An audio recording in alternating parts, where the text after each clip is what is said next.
Welcome to Storytelling.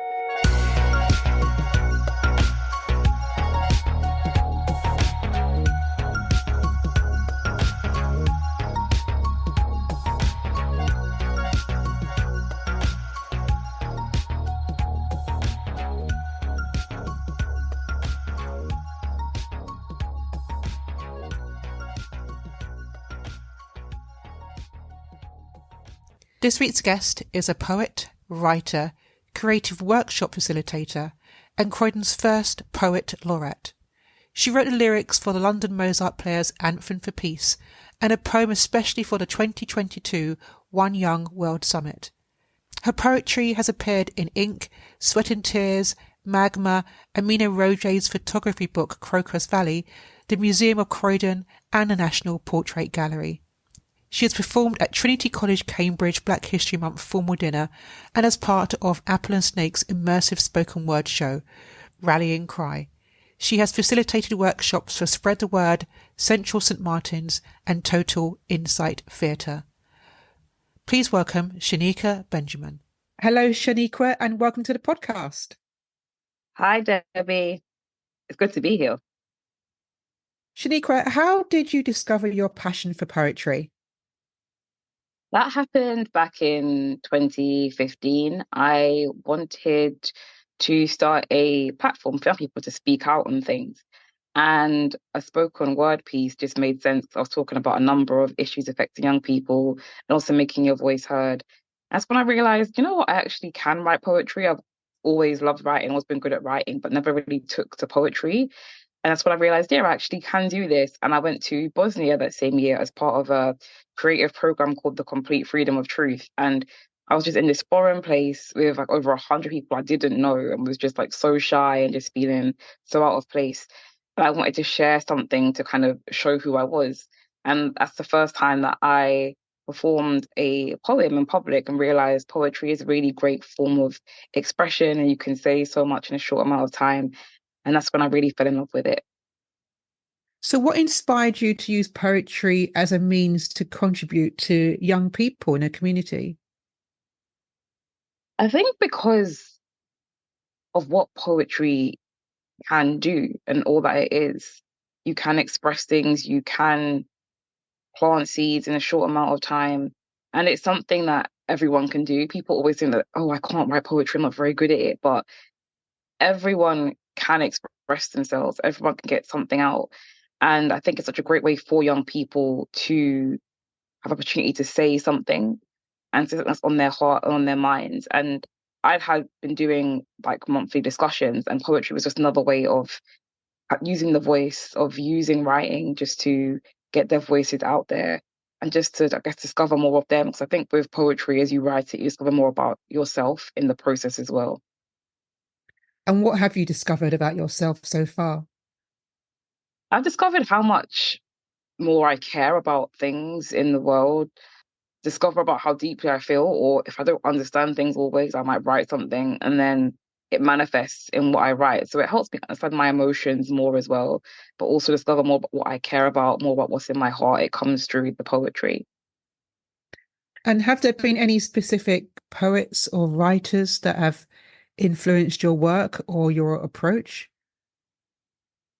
I definitely say near the beginning when I started writing and was developing and learning and went on workshops, I worked with Zena Edwards, whose voice is always in my head saying, show rather than say. That was really, really key, having that learning and that influence from her, which is poured through into my writing of the for poetry or for my spoken word theatre show that I did last year. And then also working with Anthony Naxaguru, who is such an amazing, brilliant poet with this ridiculous vocabulary and always really pushing me to think about more about what I want to say. Again, the showing and not telling and things like asking questions in poetry and really exploring things and not always going into a poem and what I want to say, letting it take it where it takes me. I think those two particularly have really influenced my work and helped me grow and helped me develop. And then when I read other poets, I kind of know what I want to write and what stories I want to tell. Like Inua Ellen's writes gorgeous poetry, really political in a lot of ways, but also some really amazing storytelling. Just taking that forward, thinking of how I can tell stories in interesting ways, how I can really speak up things that are important to me in interesting but arresting and impactful and powerful ways as well. Can we share with everyone some of your significant milestones? Because you have achieved quite a bit, specifically for the Borough of Croydon within the UK. Thank you. I think there's been some really special moments over the past few years in poetry in my community.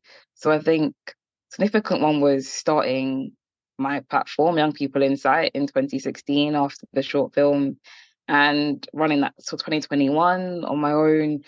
Keeping those monthly discussion groups going consistently, keeping the monthly poetry nights going, keeping the blog up and running, working with the young people and really seeing them grow in confidence and getting the opportunity to know them and grow myself in that journey as well, which partially led to me in 2017 being named the Young Achiever of the Year for Mayor of Croydon Civic Awards. That was special just to be kind of recognized for that. I don't remember work just to get awards, but that was really, really nice and a special milestone. And just to keep that platform going was like a really huge thing for me. Being named Croydon's first Poet Laureate in October 2020, which is a big thing just to be your borough's first laureate. And as a young Black woman living in, even though Croydon is a very diverse part of the UK, in a country and in a place where poetry is very, very elitist, very, very white, male dominated, that is a really big thing and a really special thing.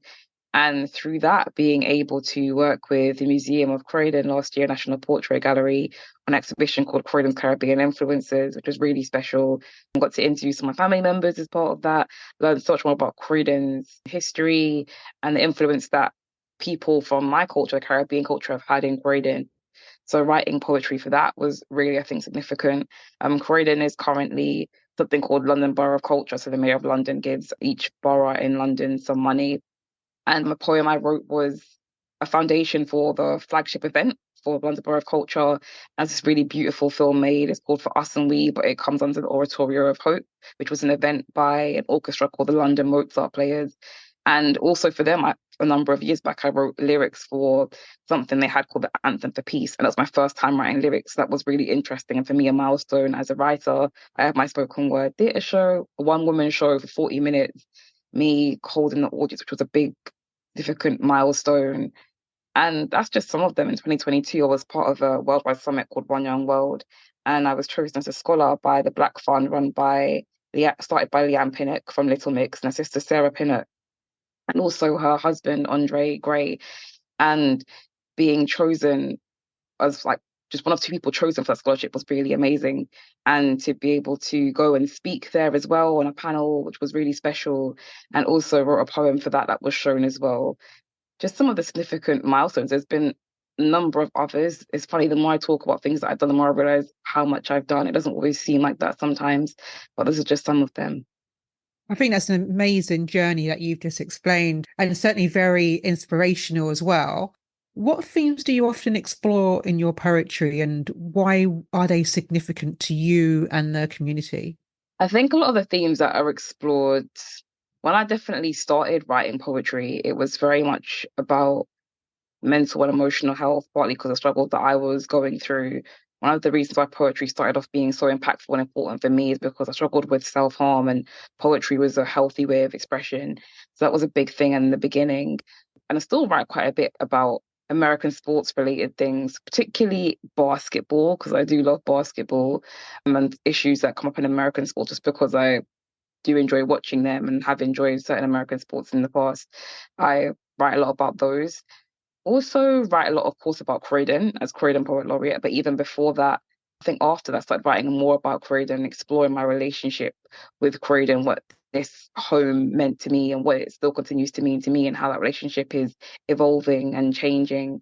And I write a lot about being Black. I think a lot about Blackness, whether that's being a Black woman or issues affecting Black people, different parts of the world, or Black boys and what affects them. A lot about that, particularly over the past few years, that's come into my writing a lot more and is like a regular thread throughout my writing. And what challenges have you faced? Definitely believing in myself. I think I have often been my biggest barrier in a lot of ways, biggest critic. I think having to overcome a lot of fears about doing well or not doing well, having to believe in my voice and believe in myself. I dropped out of university in 2013. And that was really tough for me because it was my perfect life plan, like blowing up in my face and having to rebuild myself again. So rebuild my confidence, rebuild my self-esteem, not feel like a failure. That was the biggest thing for me. And I think coming forward, challenges have just been continuing to work and not burn myself out all of the time and give so much. I give a lot and I love people, but looking after myself in that time. And also just navigating the creative world or just navigating the world, I think, as a Black person, seeing a lot that tokenism that happens or people not respecting me because I'm younger or because I was younger, or at times questioning whether my work is, I'm getting no for my work because it's just not good enough or because it is because I'm Black and I'm covering Black topics.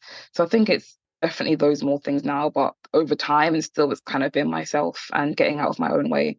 And I think, in spite of that, you've still managed to achieve quite a lot. And there's one thing that you haven't mentioned, which I think is a major achievement, because you're also trustee for the amazing theatre company, Talua Theatre. Can you tell us a bit more about that? Yeah, that's special. That also came through poetry, which so much has seemed to happen in my life recently is through creativity and poetry and writing. In Croydon, we have a big art centre called Fairfield Halls, which was like a real standout thing for a long time in this borough. A lot of big names performed there. I remember growing up there, I was going to pantomimes there, and it closed for a while for refurbishment and it reopened in 2019. And I was asked to write a poem for the reopening of that. And I mentioned Talawa in that poem. And from them, we developed a relationship. They were really lovely, really supportive of me. I supported them, loved the work that they do. After the pandemic or during the pandemic, when it was starting to come out of lockdown and things were happening, they had this amazing show called Run It Back that I absolutely loved and was just raving about and talking about. And through my support of talking about them, having that relationship, I was asked to be a trustee, which I really jumped at because I love the work that they do. And also as well, they're based in Croydon now, and they really do a lot of great work to try and engage in the community to make a difference. And through working with them, that's part of me helping to make a difference and engage more. And I really wanted just to be a part of that. So it's great to be part of the Talawa family. What advice would you give to a young person who may have listened to this conversation and they're thinking, yes, I now want to get into poetry? And I would say read a lot, read different things, not just poetry. Also, it's important to read poetry and read different kinds of poets as well to develop and see what you like and things like that. But read fiction, read nonfiction. That helps you realize what you love, what you're interested in, it provides inspiration for poems that you write. Also, keep writing. Write as much as you can, explore your voice, develop your voice, hone your voice, figure what your voice is. So just write, write. That's a really key thing. And also just enjoy other things in the world. Again, I write about sports. People are always surprised to hear that. Think about what interests you, what you want to talk about, because it is about expression. It is coming from you. There's no point just trying to become like someone else. Like no one can have your voice. So figure out what it is you're interested in, what you're passionate about, and just who you are and what you want to explore through poetry. Shaniqua, what is next for you? What's your future aspirations as a poet? Oh, to have collections published, definitely collections and pamphlets published. That's my main thing, to keep working with others to empower their voices and amplify their voices through poetry. I love working with people and running workshops. It was great to work with a charity called Ella's, and they're amazing survivors of trafficking, and to write this amazing poem with them called The World is a Woman, just doing more things like that and just continue to make a difference in the world through poetry, because creativity makes such a difference and it tells so many stories and captures moments in our world. So I just want to do more of that. Can I ask you to share your poem? So thinking about what is important for me and want to speak up what's key in the world, this poem is for Haiti. It's called Correct Pronunciation.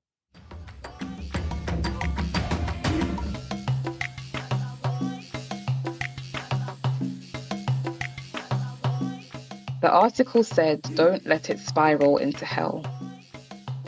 Hades is not how you say it. Can you care about it more than a storybook? Look beyond instability awakened by night demons who infiltrate bodies, not having to hide unwantedness, wanting. When paradise is replanted, soil will repair what is left. Not giving up on almost half an island, so full, even when hollow, which these words are, with the little I have done. I want to thank you so much for being a guest on this podcast. Thank you for having me. It was lovely to speak to you. If you'd like further details about Shaniqua, then please follow the links in the show notes.